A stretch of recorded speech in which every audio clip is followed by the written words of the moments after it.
वो अल्लाह इतनी बड़ी बेगैरती कैसे बर्दाश्त कर ले कि रहमे मादर में पानी के कतरे से बच्चे की उंगली में बनाऊं, उंगलियों के पोर में बनाऊं, हाथ में बनाऊं, पैर में बनाऊं, आंखें में बनाऊं, कान में बनाऊं, दिमाग में हजारों तारों का कनेक्शन डाल कर दो, चमकती हुई ट्यूबलाइट आंखों की शक्ल में मैं दूं, जहां हवा ना पहुंच सकती हो उस अंधेरी कोठरी में 9 महीने बच्चे की जिंदगी को मैं सलामती बख्शूं, उसको सुरक्षा मैं दूं। तेरी माँ खाना खा रही थी और अल्लाह ताला तुझे तेरी माँ के पेट के अंदर तेरा पेट बना रहा था। तेरी माँ सो रही थी, अल्लाह तेरी माँ के पेट के अंदर तेरी आंखें बना रहा था। तेरी माँ खाना बना रही थी और अल्लाह ताला तेरी माँ के पेट के अंदर तेरे कान बना रहा था। तेरी माँ चल रही थी, तेरी माँ शादियों में थी, तेरी माँ ये सब काम कर रही थी और अल्लाह अपना काम कर रहा था। अयहसबुल इंसानु अन युत्रका सुदा अलम यकुन नुतफतम मिन मनी युमना थुम्मा कान अलकतन फखलक फसव्वा फजअल मिनहु ज़ौजैन अज़्ज़कर वल उन्सा। ओ मेरे बंदे तू ही बता, उस पानी के कतरे को उंगली मैंने बनाया, पोर मैंने बनाया, हाथ मैंने बनाया, कोहनी मैंने बनाई, बाजू मैंने बनाया, घुटना मैंने बनाया, पिंडली मैंने बनाई, रीढ़ की हड्डी मैंने बनाई, दिमाग मैंने बनाया, आंखें देखने के लिए हमने दी, सुनने के लिए कान हमने दिए। और जब तेरी माँ के पेट से तू बाहर आया तो चीखने लगा कि अजमेर वाले ने दिया, बदायूं वाले ने दिया, कछोछा वाले ने दिया, फुलवारी शरीफ वाले ने दिया, दातागंज ने दिया, फरीदगंज ने दिया। जब तुम अपनी बीवी की एक छोटी सी बेगैरती बर्दाश्त नहीं कर सकते हो तो अल्लाह ये बेगैरती कैसे बर्दाश्त कर सकता है कि सब कुछ मैं करूं। तुम अपनी माँ के पेट में हो, अभी बाहर नहीं आए हो। बच्चे को बाहर आने के लिए सबसे पहले हवा की ज़रूरत है, इसलिए कि अभी तक वो माँ के पेट में अल्लाह उसको ऑक्सीजन पहुँचा रहा है, लेकिन जब वो बाहर आएगा तो उसको हवा की ज़रूरत है। ओ मेरे बंदे, तू अपनी माँ के पेट में था, बाहर आने से पहले मैंने हवा का इंतज़ाम तेरे लिए पहले कर दिया। ओह मेरे बंदे, तू अपनी माँ के पेट के अंदर था, तू अभी बाहर नहीं आया, तुझे आते ही भैंस का और गाय का दूध हजम नहीं हो सकता था, तेरा लीवर बहुत कमजोर था, तुझे बिल्कुल हल्के दूध की जरूरत थी, तू अभी बाहर नहीं आया। तेरे आने से पहले अल्लाह ने तेरी माँ की पिस्तान के अंदर दूध की नहर पैदा कर दी है। हाँ, उस पिस्तान में हल्के हल्के सुई की सुराख से भी हल्के, सुई की नोक से भी ज़्यादा हल्के हल्के माँ की पिस्तान में जिस जगह बच्चा दूध को अपने मुंह में पकड़ता है उस हिस्से पर अल्लाह ने हज़ारों सुराख पैदा कर दिए, हज़ारों सुराख बना दिए। एक सुराख नहीं, हज़ारों सुराख हैं, इसलिए कि बच्चा जब पकड़ेगा मुंह तो एकदम इतना दूध ना आ जाए कि उतना दूध पीते ही उसका लीवर ख़राब हो जाए, क्योंकि उसका लीवर मजबूत नहीं है, इसलिए उसमें रुकावट की ज़रूरत थी। अल्लाह ने माँ की पिस्तान में इतने सुराख कर दिए कि बच्चा चाहे जितना जोर से दूध को चूसे इतना ही एक बूंद या 2 बूंद ही आएगा, जो बच्चा आसानी से पेट में ले सकता है और उसका लीवर उसको आसानी से हजम कर सकता है। ये सारे काम रहमे मादर में मैं करूं और पैदा होने के बाद ये कह दो कि ये तो अजमेर वाले ने दिया, बदायूं वाले ने दिया, फला ने दिया, फला ने दिया। मेरे बंदे, यही शिर्क है जो मैं बर्दाश्त नहीं कर सकता। आए माज ला तुशरिक बिल्लाहि शैयन इन कुतिलता हुर्रिकता। आए माज, अल्लाह के साथ कभी किसी को शरीक मत करना, चाहे तुम्हें कत्ल कर दिया जाए या जलाकर तुम्हें राख कर दिया जाए। ये इस्लाम की बुनियादी चीज़ों में से पहली चीज़ थी, इसलिए बता दिया कि शिर्क मत करना। अल्लाह को सब कुछ गवारा है लेकिन शिर्क गवारा नहीं है। सब कुछ मैं करूं, फिर मेरा नाम के बजाय किसी दूसरे का टाइटल, और टाइटल भी उसका जो इतने कमजोर, इतने कमजोर, इतने कमजोर कि इन्नल्लज़ीना तदऊन मिन दूनिल्लाहि लन यख़्लुक़ू ज़ुबाबन, कश्मीर से कन्याकुमारी तक, बरेली से बगदाद तक सब मिल जाएं तो एक मक्खी भी पैदा करने की ताकत नहीं रखते। कमजोर हैं तो इतने, और तुम उनको कहो कि इसने दिया। कमजोर हैं तो इतने कि मक्खी अगर कोई चीज लेके उड़ जाए तो ये मक्खी को पकड़कर उनसे जो चीज लेकर गई है उससे वो चीज वापस लेने की भी ताकत नहीं रखते। इतने कमजोर, और तुम उनका नाम लो, मेरा नाम हटाकर, मेरा टाइटल हटाकर, तो ये शिर्क अल्लाह रब्बुल आलमीन बर्दाश्त नहीं करता। पहली चीज। दूसरी चीज आइए, और यह हकीकत है, हिंदू धर्म की किताबें भरी पड़ी हैं इससे। न तस्य प्रतिमा अस्ति, उस ईश्वर की कोई प्रतिमा नहीं है, कोई मूर्ति नहीं है। नेह आकारम अस्ति, उसका कोई आकार नहीं है, चाहे कितना बना लो, राम की, लक्ष्मण की, हनुमान की, शंकर की मूर्ति चाहे कितना बना लो, कुछ भी कह लो, ओम निराकारम अस्ति, वो निराकार है, उसका कोई आकार है ही नहीं। न तस्य प्रतिमा अस्ति, दुनिया में कोई उसकी मूर्ति बना ही नहीं सकता, इसलिए कि उसकी कोई शक्ल है ही नहीं। फिर उसकी शक्ल कैसे बना सकते हो? लैसा कमिस्लिही शैउन, अल्लाह के मिसल कोई चीज है ही नहीं। वो तो नूर है, वो तो नूर है। कुरान भी यही कहता है, वेद भी यही कहते हैं। यचित्तियो यो पिम्मिम्मा नस्तस्मा देवी शोरीरिशा, उससे मांगो वही सब कुछ देने वाला है। नस्तस्मा देवी शोरीरिशा, उसके अलावा उसके अतिरिक्त कोई नहीं है जो तुम्हें कुछ भी दे सके। बल्कि देवीशो आया, कोई भी देवी देवता तुम्हें कुछ भी नहीं दे सकता। नस्तस्मा देवी शोरीरिशा, उस ईश्वर के, उस अल्लाह के अलावा कोई देवी देवता नहीं जो तुम्हें कुछ भी दे सके। कुछ देने की क्षमता किसी के अंदर नहीं है, जो कुछ भी है वो अल्लाह। इसीलिए अल्लाह के नबी ने फरमाया, अगर जंगल में तुम्हारा जूता टूट जाए और जूते के नीचे का तलवा तस्मा टूट जाए तो जब मांगना हो तो जूते का तस्मा भी अगर मांगो तो अल्लाह से मांगना, इसलिए कि वही मजबूरों की मजबूरी में काम आता है, वही बेकसों की बेकसी में काम आता है, उसके अलावा कोई काम नहीं आता है। मेरे भाइयों, ये वेदों के मंत्र भी हमें ये बतला रहे हैं कि शिर्क अल्लाह ताला को बर्दाश्त नहीं। दूसरी चीज़, मौजूदा हालात के तहत पहली चीज याद रखना, 5 चीजें अभी मैं गिना रहा हूं। पहली चीज हो गई है, मैं किसी को भी खड़ा करके पूछ सकता हूं कि कौन सी 5 चीजें हैं। 10 तो याद नहीं होंगी, 5 पहले। पहली चीज शिर्क मत करना। दूसरी चीज वला तउक्कन्ना वालिदैक व इन अमराका अन तखरुज मिन अहलिका व मालिक। ये सुनने के बाद शायद बहुत से बच्चों पर यह बात नागवार गुजरे कि मौलाना माँ बाप का दर्जा इतना बता दिया। अल्लाह के नबी फरमाते हैं, अपने माँ बाप की कभी भी नाफरमानी मत करना, अपने माँ बाप का दिल कभी मत दुखाना।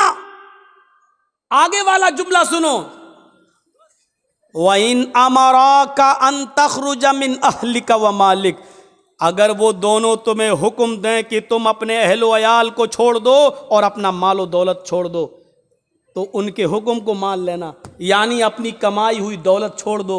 और वो कहें कि घर से निकल जाओ तो घर से निकल जाना, लेकिन इसके बावजूद माँ बाप की नाफरमानी मत करना। इन जुमलों को देख रहे हैं आप? कोई बाप ऐसा नहीं होगा जो अपनी औलाद को अपने घर से निकाल दे और खुद अपनी औलाद से ये कहे कि अपनी बीवी को तलाक दे दे। ऐसे बहुत कम लोग होंगे कि माँ बाप जो अपने बच्चों का घर बिगड़वा दें। लेकिन हज़रत इब्राहीम अलैहिस्सलाम ने इस चीज़ को जिंदा करके दिखाया था। जब वो अपने बेटे इस्माइल से मिलने गए और इस्माइल अलैहिस्सलाम ने कोई शादी कर रखी थी दूसरे इलाके के अंदर, लेकिन उनकी बीवी नाशुक्री कर गई। इब्राहीम अलैहिस्सलाम ने दरवाज़ा खटखटाया तो इस्माइल अलैहिस्सलाम घर में मौजूद न थे। उनकी बीवी ने दरवाज़ा खोला, पहचान नहीं पाई ये कौन है। पूछा जी कौन? कहा ये इस्माइल का घर है जी। वो कहाँ गए? जंगल में गए हैं शिकार के लिए। अच्छा, तुम उनकी बीवी हो? हाँ। घर में गुजर बसर कैसा चल रहा है? हाँ, बहुत बुरा चल रहा है। सुबह खा लो तो शाम को नहीं मिलता, शाम को खा लो तो सुबह नहीं मिलता। इतनी सी बात कही थी। मेरी माँ बहनें सुने, ये बात उनके मतलब की है। सुने, अगर मेरी उर्दू समझ में आ रही है तो वैसे आना चाहिए, टीवी के सीरियल देखती हैं हिंदी वाले तो आना चाहिए।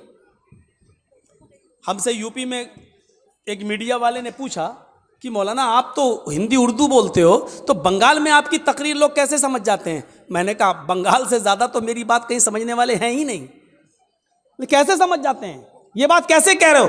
मैंने कहा देखिए, मैंने चुनाव में एक ही इशारा किया था, बड़े नुकसान से बचने के लिए छोटा नुकसान करना पड़े तो कर दो। बंगाल वालों ने समझ लिया और एक तरफा वोट डाल दिया।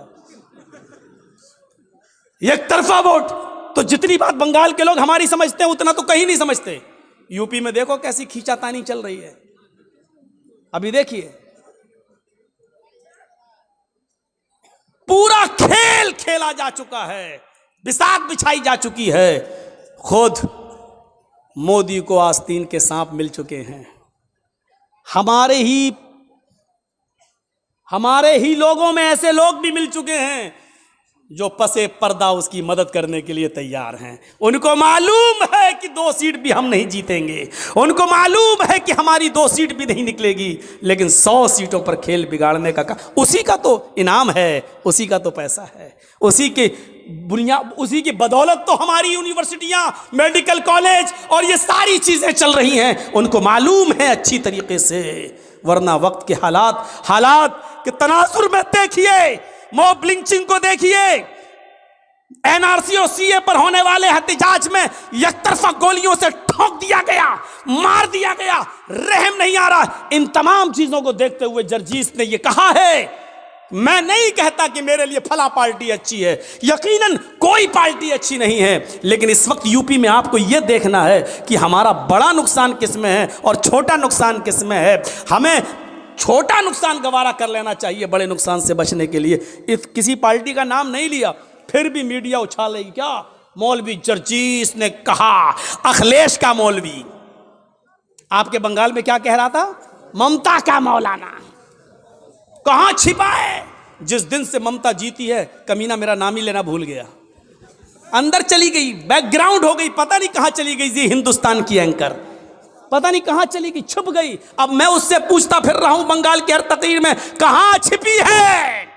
जर्जीस तो शेर की तरह धार रहा है, तू कहां छिप गई है? किस बिल में चली गई है? कहां?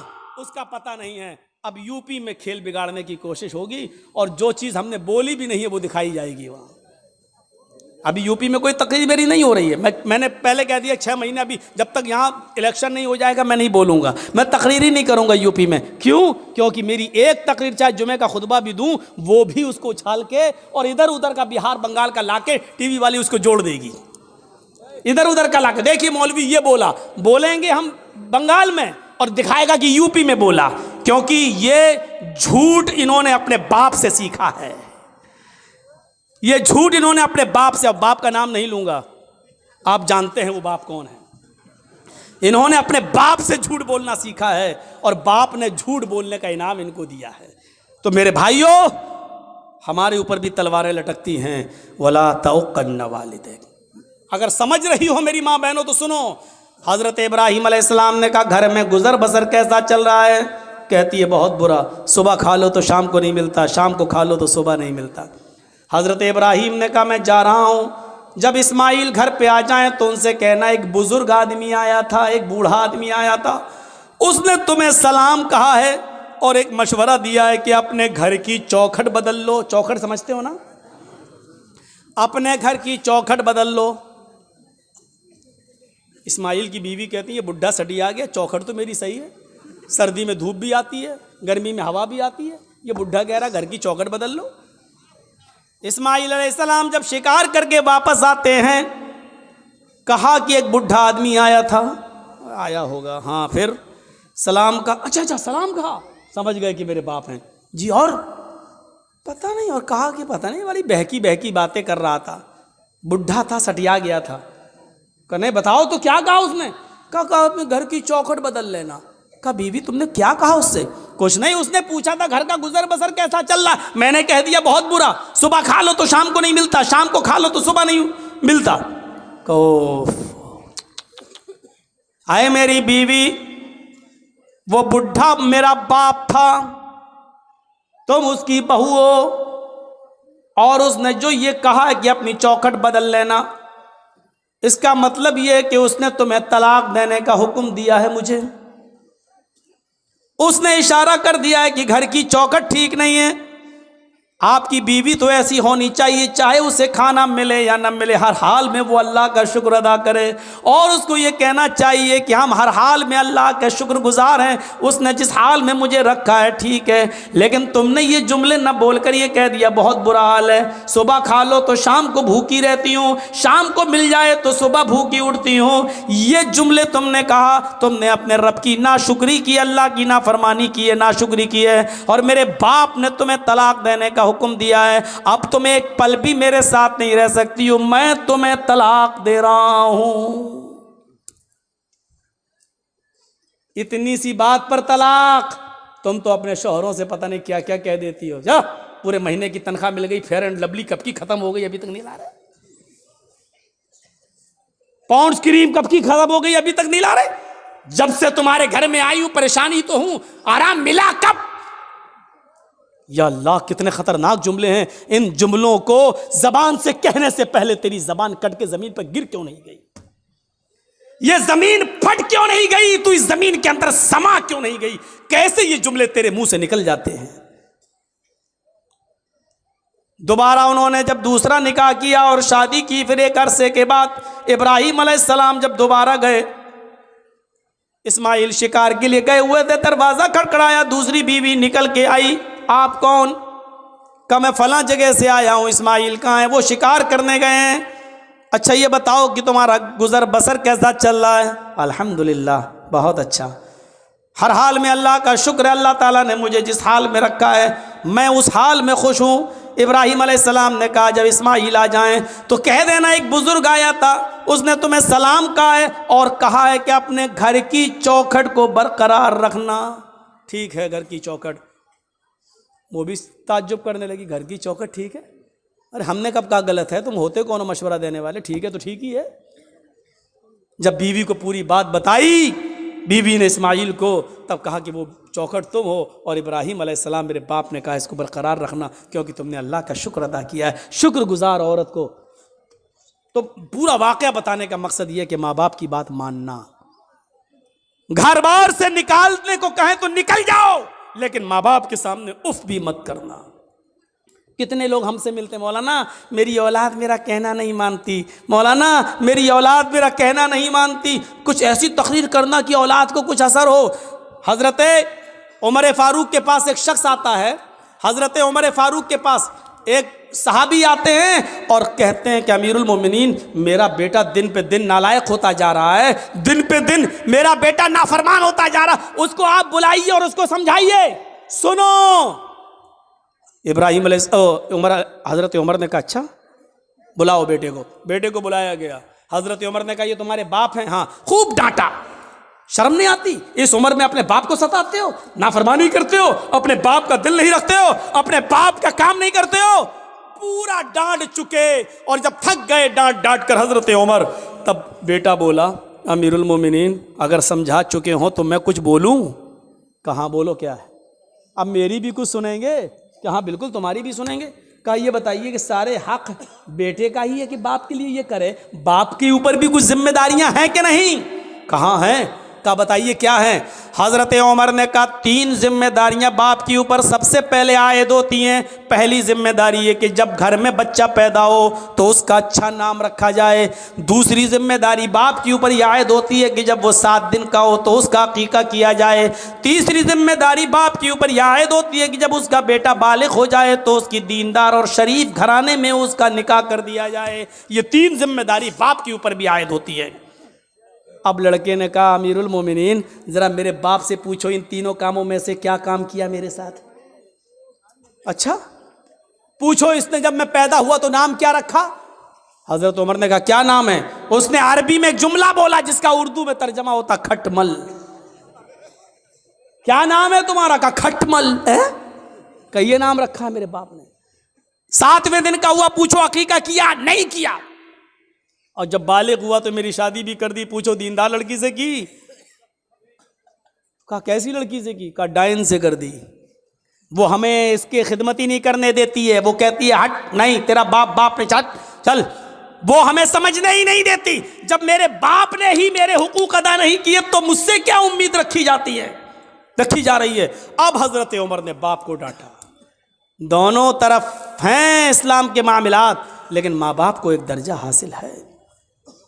कुछ दुनिया में ऐसे लोग भी गुजरे हैं कि जब मामून रशीद का इताब आया, खलीफा जब मामून रशीद का इताब आया तो यहया बरमकी और उसका बेटा फजल बरमकी और उसका बेटा यहया बरमकी, ये दोनों की दोनों मामून रशीद के इताब में आ गए और जेल में डाल दिए गए। फजल बरमकी और यहया बरमकी, बाप बेटे दोनों जेल में डाल दिए गए। बाप बहुत बूढ़ा हो चुका है, सर्दी की रात है, फजर की नमाज में बाप को वुजू बना के नमाज पढ़ना है। बेटा देख रहा है कि जेल में गर्म पानी का इंतजाम नहीं है, क्या किया जाए। तो बेटे ने तांबे के लोटे में इशा की नमाज पढ़ने के बाद पानी भर लिया और अपने बाप को सुला दिया कि अब्बू आप सो जाइए। उस जेल के अंदर यहया बरमकी सो रहे हैं और उनका बेटा फजल बरमकी तांबे के लोटे में पानी लेकर अपने पेट में लगा लेता है। इशा की नमाज के बाद अपने पेट पर वो पानी के लोटा लगा लेता है, तांबे का लोटा, और फजर की आजान तक लगाता है कि पेट की गर्मी से इस ठंडे पानी में कुछ गर्मी आ जाए, इस तांबे के लोटे में कुछ हरारत आ जाए, और सुबह जब फजर की नमाज में मेरे बाप वुजू बनाए तो मैं थोड़ा गर्म पानी अपने बाप को दे सकूं। अपने बाप के गर्म पानी के लिए रात भर तांबे के लोटे को अपने पेट से लगा लेता था और फजर की नमाज में अपने बाप को कदरे गर्म पानी दे दिया करता था। ऐसे ऐसे फर्मा बरदार औलाद भी निकली है। हम किन में हैं, अपने आप को ढूंढें और तलाश करें और गरीबानों के बटन खोल के देखें। हम सोच तो सकते हैं ना हम किस में हैं, नाफरमानी करने वालों में या इसमें फर्मा बरदारी करने वालों में। वक़दा रब्बुका अल्ला ताबुदू इल्ला इय्याह व बिल वालिदैनि इहसाना, अल्लाह के अलावा इबादत किसी की नहीं, और इबादत के फौरन बाद माँ बाप के साथ एहसान करो।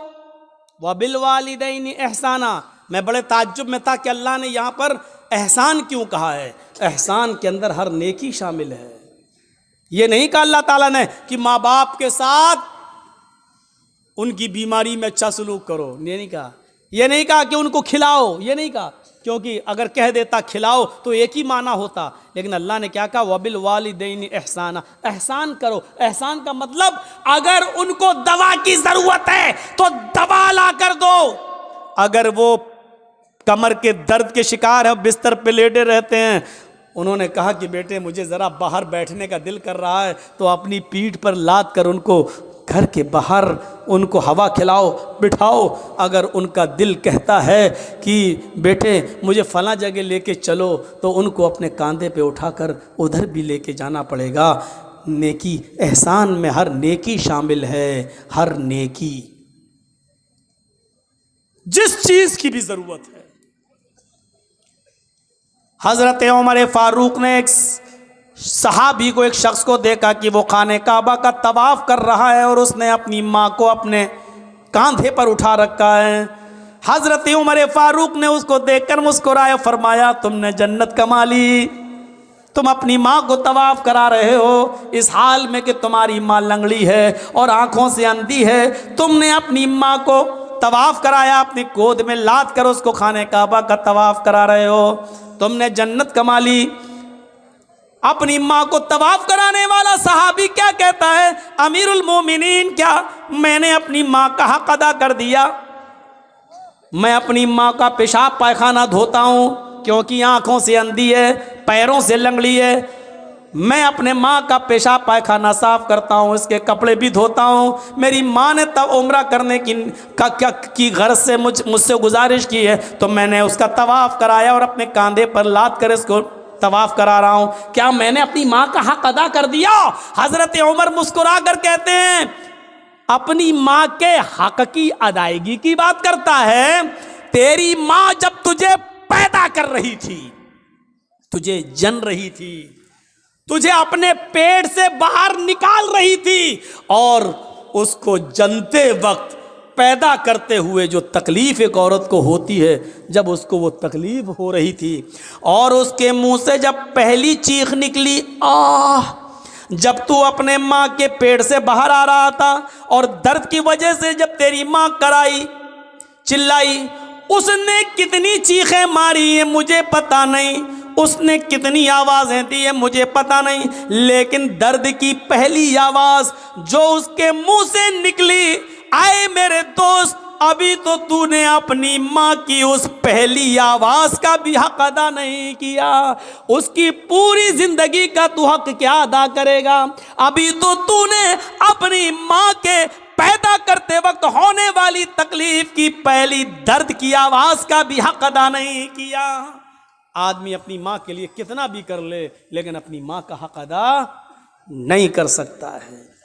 नहीं, मुमकिन ही नहीं है कि वो अपनी माँ का हक अदा कर ले। तो दूसरी चीज, वला तउक्कन्न वालिदैक व इन अमराकन तखरुज मिन अहलिक व मालिक। तीसरी चीज पर नजर डालिएगा, हमारे मुआशरे के अंदर ये आम हो चुकी है, वला ततरुकन्ना सलातन मक्तूबतन मुतअम्मिदन फइन्न मन तरका सलातन मक्तूबतन मुतअम्मिदन फक़द बरिअत मिन्हु ज़िम्मतुल्लाह। आए माज, फर्ज नमाज कभी भी कसदन जानबूझकर मत छोड़ना। फर्ज नमाज क्या बोलूं, कहां से शुरू करूं और कहां पे ख़त्म करूं। नमाज के सिलसिले में हमारी सोसाइटी, हमारा समाज क्या है? समाज के अंदर बहुत जल्दी मीटिंग हो जाती है, फलां लड़की को फलां लड़के ने गांव में छेड़ा है, पंचायत बैठ जाती है, इतना रुपया जुर्माना दो या शादी,